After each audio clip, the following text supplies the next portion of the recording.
자, 저희 2024학년도 2학기 캡스톤 디자인 종합설계 학생 설명회 시작하겠습니다.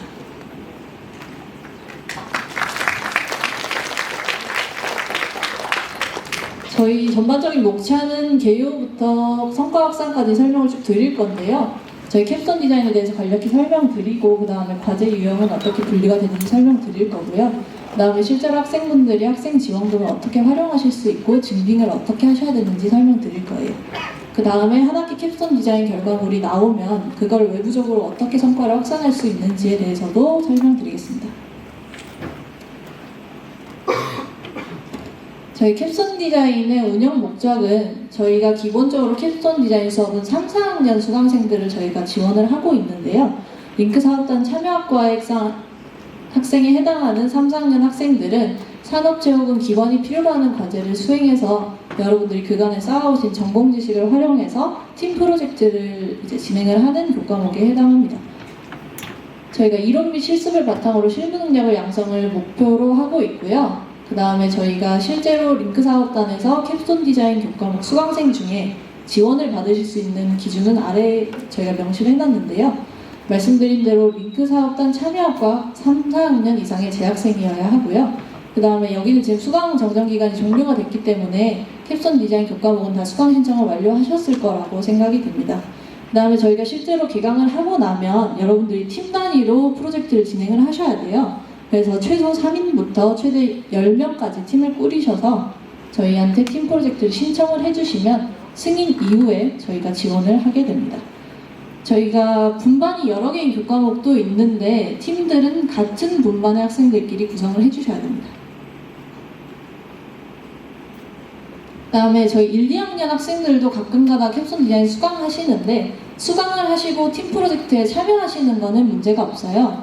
근데 저희가 지원 기준에 맞지 않다 보니까 인당 지원금에서는 제외될 수 있다는 점 한번 참고해 주시면 되고요. 그 다음에 저희가 과제 유형에 대해 설명을 드릴 건데 4가지 분류가 되어 있어요. 첫 번째로 일반형 같은 경우는 간단하게 말해서 기업 혹은 기관과 연계하지 않고 학생분들이 단독적으로 프로젝트를 수행하시는 거에 해당하고요. 저희가 이 경우에는 인당 10만 원의 지원금이 신청이 가능합니다. 그 다음에 학생분들이 서류를 작성해 주실 거는 좀 이따 이미지로 보여드릴 건데 과제 실행 계획서만 제출해 주시면 됩니다. 그 다음에 기업 혹은 기관과 연계하는 유형은 3가지가 있는데요. 융합형, 기업 연계형, 글로벌형이 있어요. 여기서 가장 많이 활용하시는 게 기업 연계형 과제에 해당하는데 기업이나 기관으로부터 이제 수요를 받은 과제를 수행하는 팀 프로젝트인데요. 저희가 산업체 혹은 기업체가 문제나 주제를 제시해서 그 사업체 인사분들이 직접적으로 교과목에 참여를 해주셔서 과제물을 수행하는 유형에 해당하고요. 이 경우에는 보고서형은 인당 20만원, 시제품형은 인당 30만원까지 저희가 지원이 가능한데 이 과제 유형이 저희 일반형 제외하고 3가지 유형에서 분류가 되어 있어요. 그 세부적인 분류는 아래 하단에 보고서형, 시제품형 저희 구분해 놨으니까 저희 과제 실행 계획서 제출해 주실 때 여러분들이 어떤 과제의 결과물에 해당하는지 판단해서 선택해 주시면 되고요. 그 다음으로 융합형이랑 글로벌형을 설명을 드릴 건데 융합형 같은 경우에는 사실은 교과목 자체가 융합형으로 설정이 되어 있어야 되는 경우라서 이 부분은 크게 신경 안 쓰셔도 될 것 같고요. 그 다음에 글로벌형 같은 경우는 기업 연계형 과제인데 해당 기업 혹은 기관이 9개의 기업 혹은 9개의 기관 혹은 외국 대학 이렇게 분류가 되는 경우에 글로벌형 과제에 해당합니다. 그래서 글로벌형도 또한 똑같습니다. 보고서형은 인당 20만원, 시제품형은 인당 30만원으로 저희가 지원이 가능합니다. 저희 기업 혹은 기관 방금 3가지 유형 설명드린 거는 학생분들이 작성해 주셔야 되는 거랑 교수님들이 작성해 주셔야 되는 서류가 분류가 되어 있는데요. 여러분들이 공통적으로 제출하셔야 되는 과제 실행 계획서는 다 똑같아요. 여러분들이 팀 단위로 어떻게 한 학기 동안 과제를 수행하고 어떤 결과물을 낼 건지 저희한테 서류를 내주셔야 돼요. 이거 외에 기업 혹은 기관과 연계를 저희한테 증명을 해주셔야 되잖아요.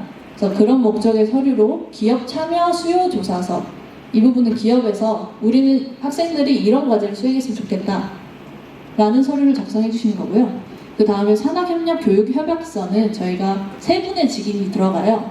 첫 번째로 지도교수님, 교과목 지도교수님 직인이 들어가고요. 그 다음에는 링크 사업 단장님 직인이 들어가고요. 그 그 다음에는 연계하시는 기업 혹은 기관장님 직인이 들어갑니다. 그래서 이 세 분이 교육 협약을 맺는 서류에 해당합니다. 이거 관련해서는 뒤에서 이미지로도 설명을 드릴 거예요. 그 다음에 이 서류들이 다 준비가 되시면 저희한테 과제 신청을 해주실 거잖아요. 그때 당시에 당연히 공통서류인 과제 실행 계획서는 다 첨부를 해주셔야 되고요. 그 다음에 교수님들이 작성하시는 기업 수요조사서, 산학협력교육협약서는 여러분들이 교수님한테 받으셔서 저희한테 제출하셔도 되고, 혹은 교수님들이 저희한테 제출해 주셔도 돼요.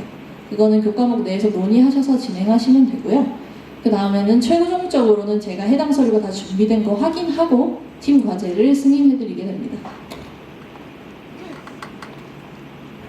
그래서 캡스톤 디자인은 저희가 3가지 단계로 크게 진행이 돼요. 방금까지 설명해 드린 대로 과제 신청 단계가 첫 번째인데요. 저희가 오늘 9월 11일 수요일에 학생 설명회 진행하고 내일부터 9월 27일까지 과제 접수를 받을 거예요. 그래서 이 기간 동안 반드시 기한 엄수하셔서 팀 과제 신청해 주시면 되고요.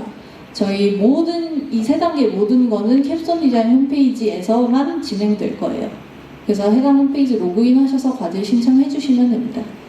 자, 세부적으로는 여러분들이 팀을 꾸리시니까 팀장이랑 팀원들이 있잖아요. 그래서 팀장분들이 로그인을 하셔서 전반적으로 다 신청을 해주시는 거예요.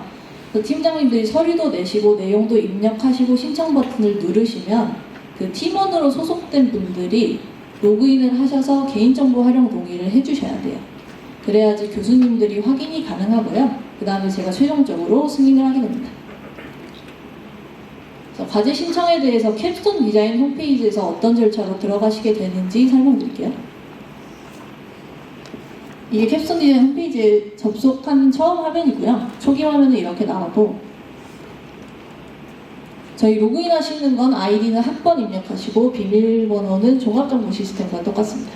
그럼 저희가 지금 현재 정정기간이 끝났기 때문에 여기 수강 신청 완료하신 분들은 다 데이터가 들어가 있고요. 현재 로그인 가능하십니다. 그래서 과제 신청에서 캡스톤 디자인 선택을 하시면 저희가 지금 2024 1학기로 나와 있는데 현재 2024 2학기 새로 신규로 생성되어 있는 상태고요. 아마 내일부터 접수 중이라고 뜰 거예요. 해당 건 눌러주시면 됩니다. 그 다음에 저희 접수 신청 버튼 누르시면 교과목 수강생인 경우에만 데이터가 들어가기 때문에 접속 가능하시고요. 그 다음에 기본 정보는 전부 다 동일하게 다 입력해 주셔야 됩니다. 그리고 한 가지 유의하셔야 되는 게 팀티칭 교과목인 경우가 있어요. 근데 저희는 여기서 데이터를 확인할 거기 때문에 어떤 팀을 어떤 교수님이 지도하시는지는 명확하게 써주셔야 돼요. 혹시 두 교수님들한테 다 지도를 받으실 거면 두 교수님을 다 올리셔야 되고요. 혹은 교수님이 우리는 나눠서 팀을 분류해서 진행하겠다라고 논의가 되신 거면 나눠서 올려주셔야 돼요. 그 다음에 혹시나 교수님이 이름 검색을 했는데 안 나오시면 교수님이 저희 캡스톤 디자인 홈페이지에 한 번도 최초 로그인을 안 하신 거거든요. 말씀드리셔서 로그인 하시고 다시 검색하시면 됩니다. 그 다음에 이 기업 정보는 기업 혹은 기관과 연계한 과제의 유형을 선택하셨을 때만 뜰 거예요. 일반형을 선택하셨을 땐 뜨지 않고요. 그래서 기업명부터 수요조사서까지 다 입력을 해주셔야 되는데 중간에 출자 지원 출자금은 사실은 기업이 의사가 있다고 밝히신 경우에만 입력하시면 됩니다. 그래서 기업 참여 수요조사서는 아까 말씀드린 대로 기업이 작성하시는 거라 교수님이 기업과 얘기하셔서 받으셔서 직인까지 완료해 주셔야 됩니다. 그 다음에는 지금 이 화면을 팀장님이 입력하고 있는 거예요. 그래서 팀원 정보를 입력해야 되는데요. 위에 보시면 학번으로 입력을 하시는 거예요. 근데 여기서도 학생이 조회가 안 된다고 오류가 뜨는 경우가 있는데 그 건도 해당 학생이 한 번도 캡스톤 디자인의 홈페이지에 로그인을 안 하셔서 그런 거예요. 그래서 다들 최초 로그인은 한 번씩 하시고 진행하시면 되고요. 그래서 물품 구매 계획안을 저희가 써주셔야 되는데 저희 중간에 신청하는 총 금액 60만 원이라고 나와 있잖아요. 이게 여러분이 과제 유형 신청하시는 거랑 일반형을 누르셨는지 기업령 유형을 누르셨는지 혹은 보고서형 과제인지 시제품형 과제인지 그걸 선택하시는 거에 따라서 자동으로 들어가는 값이에요. 그래서 이 금액이 여러분들의 최대 신청 가능 금액이라고 생각하시면 되고요. 그래서 여러분이 이 60만 원을 우리는 과제 수행하는데 다 쓰고 싶다 하시면 쭉 아래로 작성을 해주시면 돼요. 근데 이 재료비 제작비 아래 항목들이 더 있는데 이건 뒤에서 한번 자세히 설명드릴게요. 그 다음에 아까 말씀드린 대로 개인정보 수집 동의 체크해 주셔야 되고 첨부 서류 올려주셔야 되는데요. 과제 실행 계획서는 모든 팀의 공통 사안이고요. 이거는 누락되시면 안 됩니다. 그 다음에 기업과 연계하는 과제, 기업 연계형, 융합형, 글로벌형인 경우에는 산학 연계 교육 협약서 반드시 입력하셔야 돼요. 저희 글로벌형 과제인 경우에는 저희 영문 양식 있거든요. 그걸로 작성해 주셔야 됩니다. 그 다음에 지도 교수님, 그 다음에 기관 대표님, 이 직위는 반드시 들어가 있는 교육 협약서를 올려주셔야 돼요. 저희가 찍을 도장은 링크 사업 단장님 도장밖에 없기 때문에 세 분 직인 중에 두 분은 되어 있는 걸로 올려주셔야 됩니다.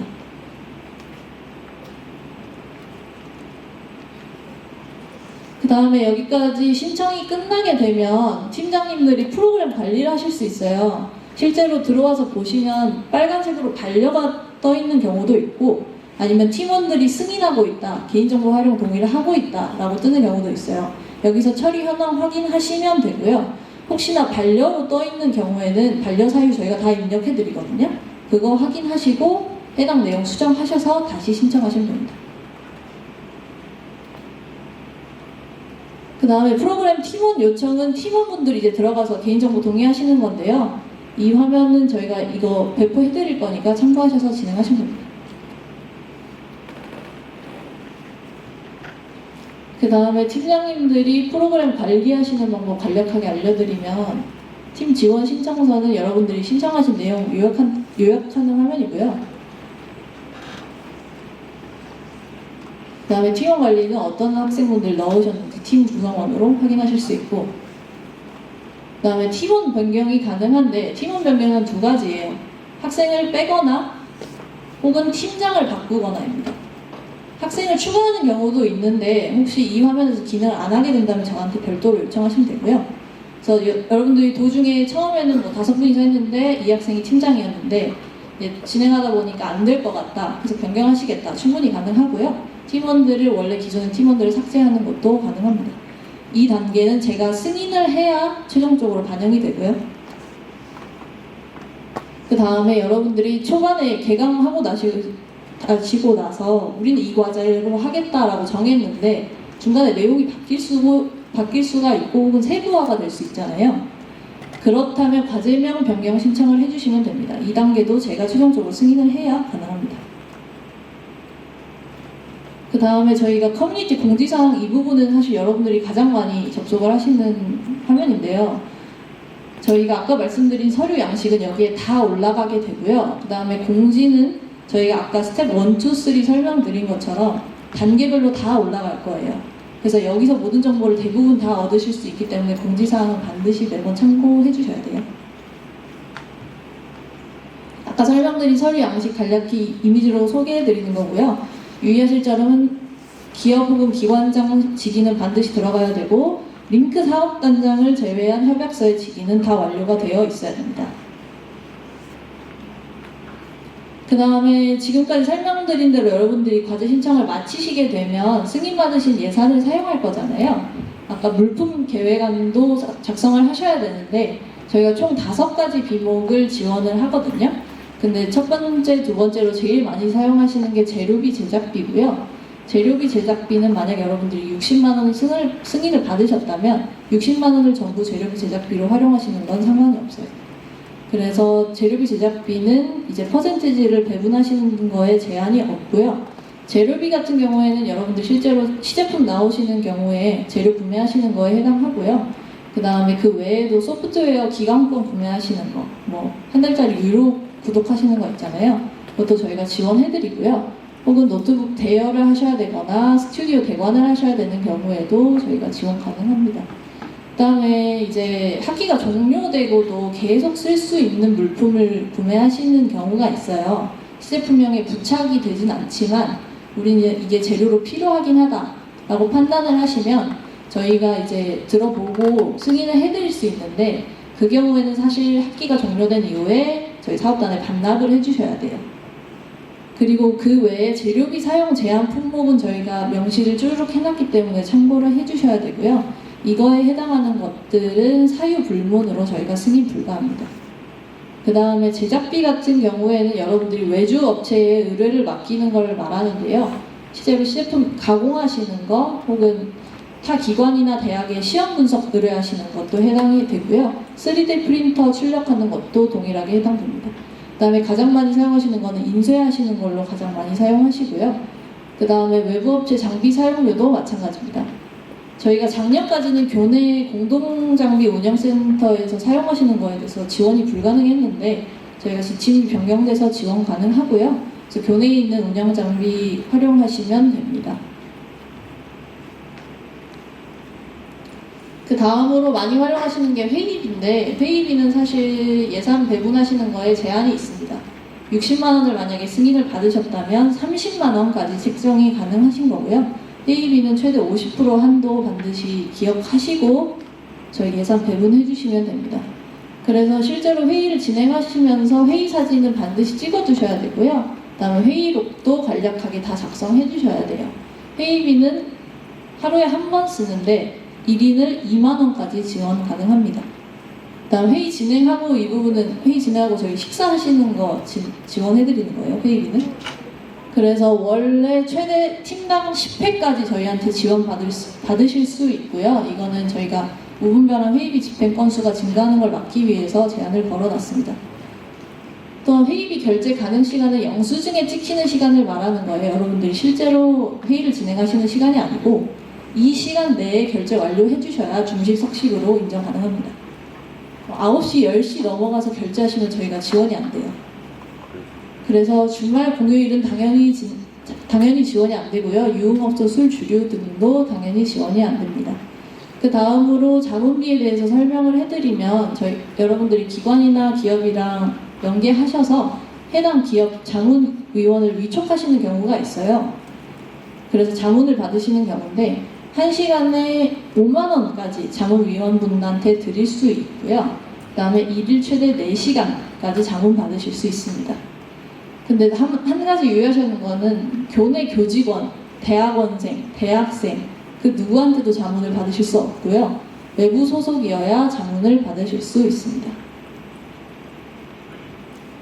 그다음 저희 출장비 설명해 드릴 건데 출장비는 관내 출장, 관외 출장으로 구분되어 있고요. 세부적으로 어떤 비목으로 지원받으실 수 있는지는 표 참고 가능하십니다. 그 다음에 단과대별로 예산 활용하시는 부분은 실상 IT나 공대 쪽 치대 이쪽 부분은 재료비 제작비 비율이 활용이 많이 되시고요. 그래서 예산 승인 받으시고 이 부분을 가장 적극적으로 활용을 많이 하시고 인문계열이나 예체능 계열은 회의비, 자문비, 출장비로 예산 충분히 활용하실 수 있으니까 여러분들이 승인 받으신 예산 내에서 범위 내에서 지원받으시면 될 것 같습니다. 그 다음에 저희 과제 수행 및 지원금 사용 두 번째 단계에 대해서 설명드릴 건데요. 첫 번째에서 여러분들이 과제 신청하시고 지원금 승인 받으셨잖아요. 이걸 실제로 사용하시는 단계예요. 그래서 지원금 사용은 저희가 10월 1일부터 11월 29일까지만 가능하고요. 이 기간 외에 사용하신 어떠한 영수증에 대해서도 저희는 지원이 불가능하니까 영수증 날짜 혹은 자문 날짜, 출장 날짜는 이 기간 내로 반드시 맞춰주셔야 됩니다. 그 다음에 실제로 10월부터 지원금을 사용하시니까 저희가 1차 지급 신청은 11월 1일부터 10일인데요. 10월 달에 사용하신 저희 증빙 서류는 다 이 기간에 제출을 해주셔야 돼요. 그 다음에 11월에도 지원금 사용하시잖아요. 이거는 2차 지급 신청 기간에 다 완료해 주셔야 됩니다. 그래서 지급 신청도 똑같이 팀장님 신청하시고 교수님 승인하시고 제가 승인 혹은 반려를 진행하게 됩니다. 저희 지원금 현황을 보여드리는 이유는 지원금을 확인을 하시고 지원금을 사용을 하셔야 돼요. 우리가 60만 원밖에 승인이 안 됐는데 영수증을 70만 원, 80만 원으로 끊어오시면 그 잔액에 대해서는 학생분들이 부담을 하셔야 되기 때문에 우리가 얼마만큼의 지원금이 남았고 어떻게 승인을 받으셨는지는 반드시 기억하셔야 됩니다. 그 다음에 지원금 변경 신청은 아까 말씀드린 대로 저희가 5가지 항목이 있었잖아요. 재료비, 제작비, 회의비, 자문비, 출장비. 이걸 여러분들이 비율을 구분을 하실 거잖아요. 우리는 재료비 제작비로 뭐 30을 쓰고 회의비로 20을 쓰겠다 이렇게 작성을 해주시는 건데, 생각보다 우리가 재료비 제작비에 비용이 많이 들 것 같다, 그 중간에 변경을 해야 될 것 같다 하시는 분들은 여기서 지원금 변경 신청해 주셔야 됩니다. 그래서 실제로 지급 신청하는 화면 보여드릴게요. 저희 재료비 제작비는 사실 증빙이 동일한데 의미상으로 구분을 해놓은 거고요. 지급 신청하기 버튼 누르시면 들어가실 수 있습니다. 그래서 지급 신청 들어가시는 거는 당연히 지급 신청 기간에만 활성화가 되어 있어요. 그 다음에 저희가 결제 방법이 다양한데요. 이거에 대해서 간략히만 말씀을 드리면, 연구비 카드 결제는 저희 사업단 방문해 주셔서 제가 보고 결제를 해드리는 거고요. 그 다음에 전자세금 계산서 같은 경우는 청구함, 영수함으로 두 개가 나눠져 있는데, 청구함은 여러분들이 돈을 내지 않는 거예요. 돈을 내지 않고 저희 사업단 앞으로 영수증을 발행을 하셔서 제가 나중에 업체한테 드리는 영수증입니다. 그 다음에 전자세금 계산서 영수함은 여러분들이 결제를 하셨을 때 받는 영수증이고요. 그 다음에 현금 영수증은 여러분들이 현금 결제 하셨을 때 본인 휴대폰 번호 누르시면 안 되고요. 저희 사업자 번호가 위에 잘려 있는데 저 번호를 말씀을 해주셔서 사업자 증빙용으로 현금 영수증 받으셔야 돼요. 그 다음에 카드 매출 전표는 여러분들이 개인 카드로 먼저 결제하시고 증빙 제출해 주시면 제가 학생분들한테 바로 입금해 드리는 결제 방법입니다. 결제 방법이 사실상 여러 개로 구분이 되어 있는데 여러분들이 가장 잘 활용하실 수 있는 방법으로 편의대로 진행하시면 되고요. 그래서 신청 금액, 구매 일자는 영수증 보면 다 나와 있죠. 그거대로 입력을 해주셔야 되고요. 그 다음에 아까 말씀드린 대로 결제 방법에 따라 분류된 거는 아래도 적혀 있습니다. 그래서 보시면 위에 세금계산서랑 현금영수증에 빨간 박스 있는 거 있잖아요. 여기 자세히 보시면 저희 사업자 번호 일부가 명시가 되어 있어요. 저희 사업자 번호가 틀리면 지급을 해드릴 수가 없어서 저희 사업자 번호 반드시 기억을 해주셔야 돼요. 그 다음 화면, 앞에 화면을 다 입력하면 넘어가는 게 인검수증인데, 여기는 여러분이 재료비 제작비로 구매하신 물품들을 나열을 해주시는 거고요. 품목이랑 수량 단가만 입력하시면 문제 없습니다. 근데 혹시나 한꺼번에 40개 물품을 구매하시는 경우도 있어요. 그건 문제가 없는데 제 연번이 그렇게까지 늘어나지가 않거든요. 그럼 홈페이지가 너무 길어지기 때문에. 그래서 마지막 번호에 묶어서 작성해 주시면 됩니다. 그 다음에 실제로 첨부 파일 입력하시는 게 제일 중요한데요. 아까 말씀드린 대로 영수증에는 4가지 분류가 있다고 했잖아요. 각 팀들이 결제하신 영수증을 다 올려주셔야 되고요.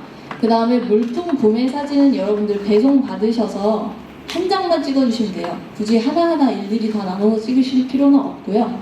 그 다음에 거래 명세서, 견적서 같은 경우에는 업체에서 발행을 해주시는 거예요. 이거는 현장에서 구매를 하셨을 때 미리 물어보셔야 돼요. 결제 다 하고 나서 견적서, 거래명세서 되나요? 하시는 경우에 업체가 발급 안 해주시는 경우도 있어요.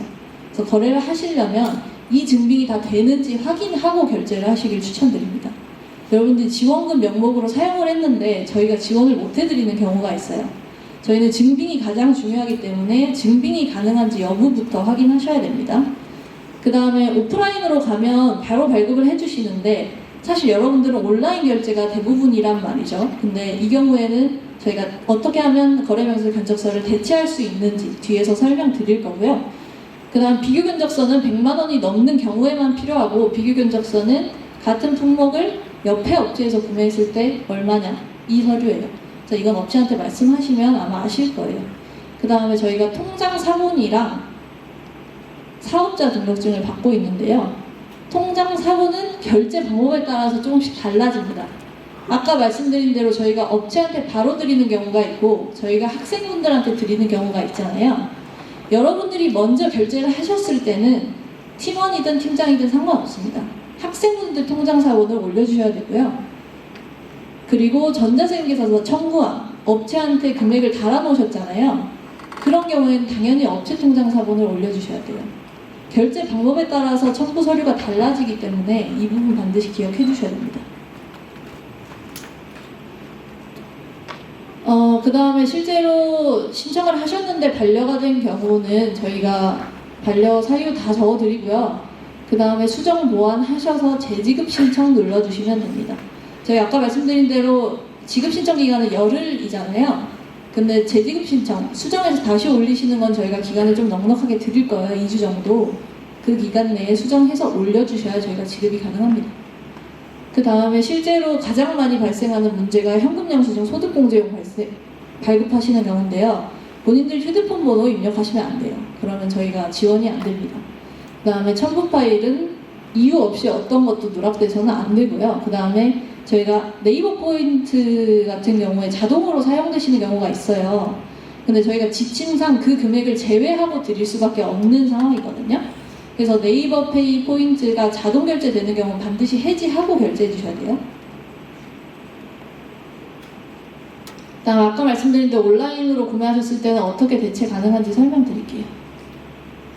저희 이거는 네이버페이 기준으로 증빙을 올려드렸는데 위에가 좀 잘려서 왼쪽은 저희 현금영수증 사업자 증빙용에 해당하고요.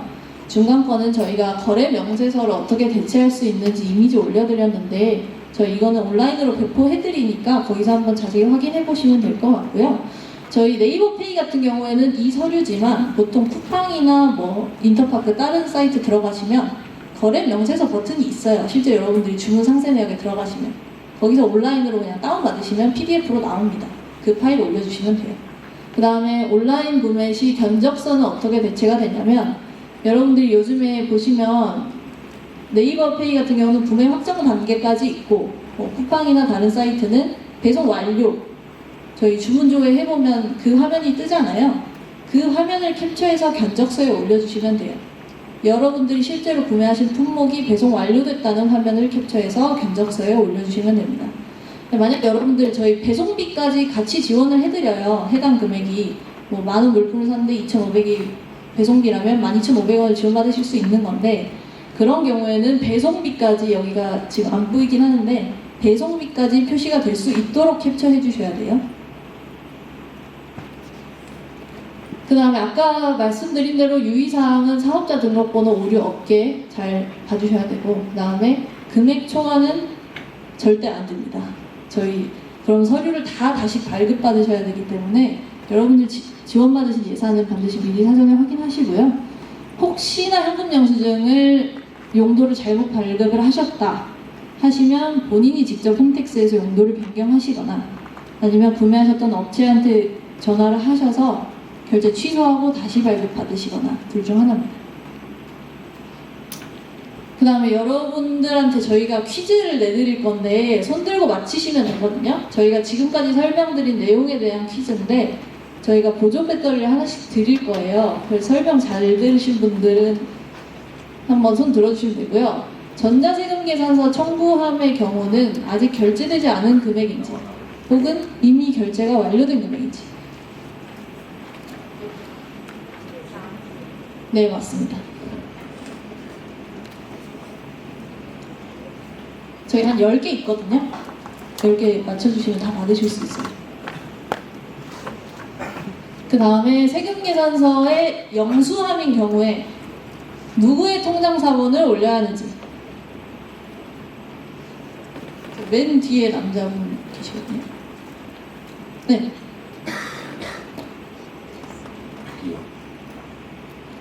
B요? 땡입니다. 여기요. 네. 맞습니다. 영수함은 이미 돈을 내신 거예요. 돈을 내셨는데 업체 통장 사본을 내시면 안 됩니다. 본인 거로 올려주세요. 그 다음에 여러 번 말씀드렸는데 일단 내리시고 현금 영수증 용도로 올바른 것은 저요! 여기 여성분 네. 줄이요. 맞습니다. 그 다음에 세금 계산서 혹은 현금 영수증. 현금 영수증은 누구 앞으로 발행을 해야 될까요? 자, 손을 내리시고 하나 둘 셋 하면 들어주세요. 아직 아니에요. 하나 둘 셋. 여기 복도. 네. B요. B. 아니, 여자분인데. D요. B요? 맞습니다. 조선대와 조선 복사해서 쓰시면 되고요. 그 다음에 첨부 서류는 더 간략한데요. 실제로 식사하신 영수증 첨부해 주시고 회의 사진 첨부해 주시고 학생부 통장 사본 첨부해 주시면 됩니다. 근데 여기서 주의하셔야 될 거는 여러분들이 배달 시켜 드시고 배달 봉지에 붙어 있는 영수증 있죠. 그거는 영수증이 아니에요. 그건 여러분들이 뭘 시켰는지를 나열해 놓은 것 뿐이거든요. 그걸 올려주시면 안 되고요. 카드 매출 전표를 올려주셔야 됩니다. 그래서 카드 매출 전표는 여러분들 배달의 민족에서 어떻게 들어가신 것까지 제가 첨부해놨거든요. 이거 참고하시면 돼요. 그래서 회의비 영수증으로 적합한 것은 여기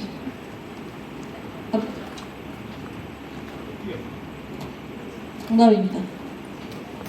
다음 회의 사진으로 올바른 것은 이 검은 모자 여성분 A요. 정답입니다. 여러분들이 식사 중인 사진을 올리시면 안 돼요. 저도 이걸 어딘가에 내야 되기 때문에 여러분들이 회의를 하고 계셔야 되고요. 다음에 출장비 지급 신청에 대해 설명드리겠습니다. 출장을 얼마를 쓰셨는지, 출장은 어디로 가셨는지, 왜 가셨는지, 세부 일정은 어떻게 됐는지 다 쓰시면 되고요. 첨부 서류는 아주 간단합니다. 출장 관련 서식 한 부만 올리시면 되는데 출장 관련 서식은 저희 당연히 공지사항에서 배포해드릴 거고요. 근데 한 가지 유의할 점은 출장자별로, 개인별로 다 작성해 주셔야 됩니다. 그래서 서류는 이렇게 이미지로 보여드리는데요. 저희 실제로 결과보고서, 증빙서류, 그 다음에 출장 관련 사진 찍어주신 거 있으면 올려주시면 됩니다. 출장 보고서 작성은 어떻게 할까요? 여기 복도에 안경 쓰십니다. A요. 정답입니다. 자문비, 마지막으로 자문비 설명드릴게요. 자문비는 여러분이 자문위원 부르셔서 자문 진행하신 거잖아요. 그래서 아까 말씀드린 대로 시간당 5만 원까지 책정 가능하고 4시간까지 받으실 수 있으니까 저희가 20만 원까지 자문위원한테 드릴 수 있겠죠. 그러면 그 신청 금액 적어주시면 되고요. 그 다음 자문 정보 쓰시면 되고 자문위원분이 어떤 분인지 써주시면 됩니다. 그 다음에 자문 관련 서식도 동일하게 하나 다운받으셔서 다 작성해 주시면 됩니다. 자문 결과 보고서, 자문 확인서, 동의서, 증빙서류 있는데요. 실제로 학생분들은 맨 앞장 결과 보고서 쓰시고 자문 관련 사진 찍어주신 거 있으면 올리시면 되고 이거는 자문위원이 쓰실 게 더 많거든요. 실제로 자문을 해줬다는 확인서 그리고 저희가 민증이랑 통장사본을 받기 때문에 개인정보 활용 동의서 그 다음에 통장사본, 이력서, 신분증 사본 제출해 주시면 됩니다. 자문비 지급 한도는 어떻게 되나요? 여기 네, A. 정답입니다. 그 다음에 저희 마지막 단계 설명해 드릴 겁니다. 저희 결과보고서가 가장 중요한데요. 여러분들이 지원금 다 쓰셔놓고 결과보고서 안 내시면 저희가 환수 조치에 들어가야 돼요. 모든 팀은 팀 신청을 하셨다면 결과보고서를 다 제출을 해주셔야 됩니다. 그래서 저희 똑같이 대표 학생분들이 결과보고서 제출하시고 지도교수님 보시고 제가 확인하는 건데요. 저희 기말고사 기간으로 앞뒤로 넉넉하게 기간을 잡아드리고 있어요. 그래서 여러분들이 다른 교과목으로 제일 바쁘시기 전에 미리 내시거나 아니면 다른 과목 다 종료되시고 내주시면 됩니다. 저희가 기간은 넉넉히 잡아놨습니다. 실제로 결과보고서 설명드릴게요. 결과보고서는 팀장님이 로그인하시면 보고서로 클릭하시면 되고요. 그 다음에 결과보고서 파일, 혹시 파일이 있으시면 올리고요. 저희는 결과보고서 한글 양식을 드리진 않습니다. 홈페이지에서 바로 작성하시면 되기 때문에 혹시 여러분들 교과목 종강하실 때 결과 파일 만든 게 있으시거나 발표 자료로 활용하신 게 있다면 여기 올려주시면 돼요. 그거는 지도교수님 지도에 따라서 해주시면 되고요. 그 다음에 과제 결과물, 저희는 이 내용을 채워주시는 게 더 중요합니다. 그 다음에 작품 유형은 아까 초반에 과제 신청할 때도 클릭하셨지만 여기서도 설정해 주시고요. 중간에 유형이 바뀌실 수도 있어요. 그 경우에는 저한테 문의를 한번 해주시면 돼요. 그 다음에 작품 사진이나 수행 사진 있으시면 올려주세요. 저희 아까 초반에 한번 설명드렸는데 연계하는 기업이나 기관에서 출자 의향을 밝히시는 경우가 있어요. 이 경우에는 출자 받으시면 저희가 그 금액 그대로 여러분들이 지원금으로 사용할 수 있게 해드릴 거거든요. 기업에서 너희 팀이 이 과제를 하는데 우리가 50만 원 내줄게 라고 하신다면 그 금액을 여러분들은 재료비, 제작비에 한해서 전부 다 집행하실 수 있습니다. 그래서 이거는 교수님이랑 기업이랑 논의를 하셔서 진행하셔야 되는 부분이니까 한번 여기까지 저희가 지원 가능하다는 거 참고해 주시면 됩니다. 그 다음에 저희가 학기 종료되면 교내 경진대회 진행하는데요. 사실 경진대회 신청서는 결과보고서랑 동일한 기간에 받을 건데 그 이유는 사실 내용이 거의 비슷합니다. 여러분들이 그 결과물을 들고 경진대회 나오는 거기 때문에 동일한 기간에 저희가 신청 받을 거니까 나오실 분들은 이때 신청해 주시면 되고요. 1차 서류평가, 2차 발표평가, 그리고 최종적으로 시상식 진행하게 됩니다. 저희 교내 경진대회는 전국 경진대회 기준을 반영해서 따라가고 있는데요. 이 부분 참고해서 한 학기 동안 결과물 만드시면 경진대회 나오시는데 큰 문제는 없다고 생각이 되고요. 이 부분도 저희 나중에 배포해드릴 거니까 천천히 참고해보시면 됩니다. 그 다음에 성과 확산 지원 방안에 대해서 저희가 크게 두 가지 설명드리는데요. 여러분들이 학기 결과물로 교회 경진대회, 학술대회, 공모전 나가시는 경우, 그래서 수상을 하신 경우 저희한테 신청을 해주시면 저희가 심의해보고 지원을 해드리게 되고요. 그 다음에 지식기상권 관련해서 여러분들이 특허를 내거나 뭐 상표권을 내거나 디자인 등록을 받거나 이런 경우에 발생하는 비용도 저희가 지원을 해드립니다. 근데 저희가 올해 링크 3.0 사업이 종료됨에 따라서 12월 31일까지의 성과 확산을 지원하게 돼서 이 부분은 유념하시고 진행해 주시면 됩니다. 그 다음에 오늘 나눠드린 건데요. 왼쪽은 방금 설명드린 설명의 자료에 해당하고요. 그 다음에 오른쪽은 저희가 작년에 실제로 교내 수상을 했거나 성과가 좋은 학생분들의 사례를 모아놓은 거예요. 그래서 여러분들이 아이디어를 구상하시고 주제를 내시는데 어려움이 있으시다면 한 번씩 참고해 보시면 될 것 같습니다. 네, 저희 여기까지 설명해 마치도록 하겠습니다. 감사합니다.